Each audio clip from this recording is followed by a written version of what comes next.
If talking openly about your struggles feels natural to you, then maybe that's exactly what you're supposed to do. And if wearing something, a particular shirt, a cap, a certain favorite color, or a certain type of shoe or boot you like that others don't necessarily like, and yet it makes a person feel comfortable and more like themselves, then perhaps that is exactly what they should do. I've had people tell me I should wear brighter colors, more pastels, but happiness is not always something worn on your back. I've been made fun of often because I enjoy dressing up, and some only welcome me if I've got a flannel and jeans on.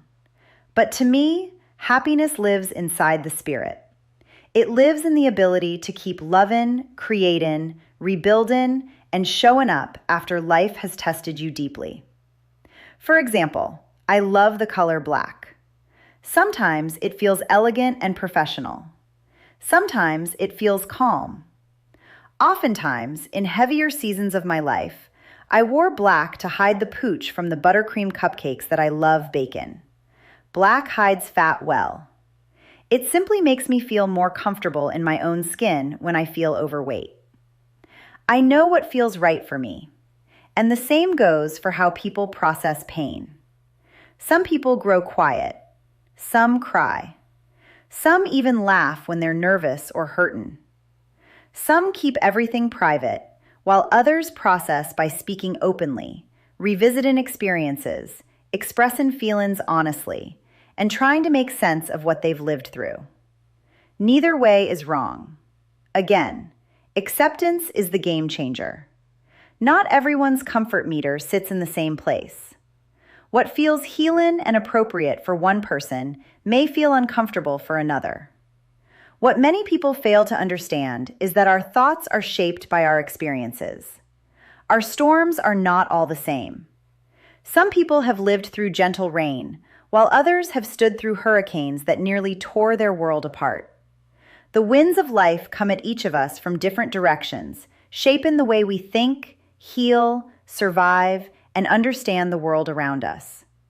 We're not a clone factory. We are a village with a multitude of various buildings lining the streets.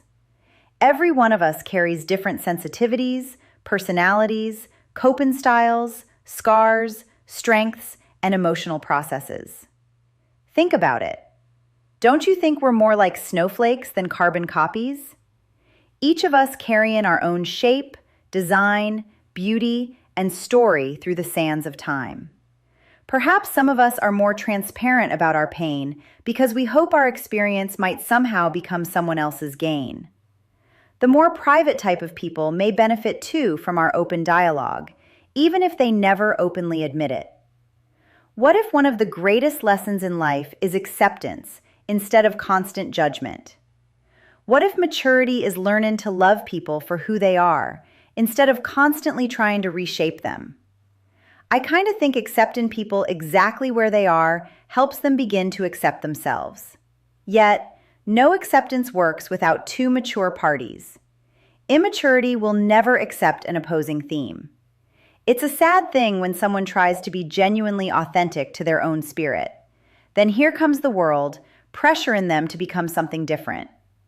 This is why we all live in different homes, drive different vehicles, decorate differently, think differently, dress differently, and express ourselves differently. Authenticity matters. It's art, it's personality, it's soul. It's one of the purest forms of self-expression we have. No one should try to take that away from you, and neither should we try to take it away from anyone else. You may not agree with every part of someone. We may not fully understand them. But there is almost always something within a person worth celebrating if you choose to look for it. Whether it's your mama, your daddy, your daughter, your sister, your aunt, uncle, friend, neighbor, or someone quietly hurting in the world around you. Try to love people for the light they bring to the table instead of focusing only on their shadows. Often it's family members that press another member the hardest. You know, the black sheep of the family usually gets the roughest judgments. Judgments as simple as wanting a different career than what the family expects of them. These are healthy people wanting to be themselves. Yes, There are unhealthy people in this world, and most of us instinctively recognize that. But when it comes to simple differences in personality, expression, style, sensitivity, or emotional processing, perhaps we could all become gentler with one another. Maybe we need to try to accept what we tend to judge and reject if it's not hurting anyone else. Maybe we should all make sure to shine our light wherever we go. It is your duty to be authentically you. Hugs, Hanna Cedars. From the Appalachian Sage on YouTube, and now, just starting our channel on TikTok.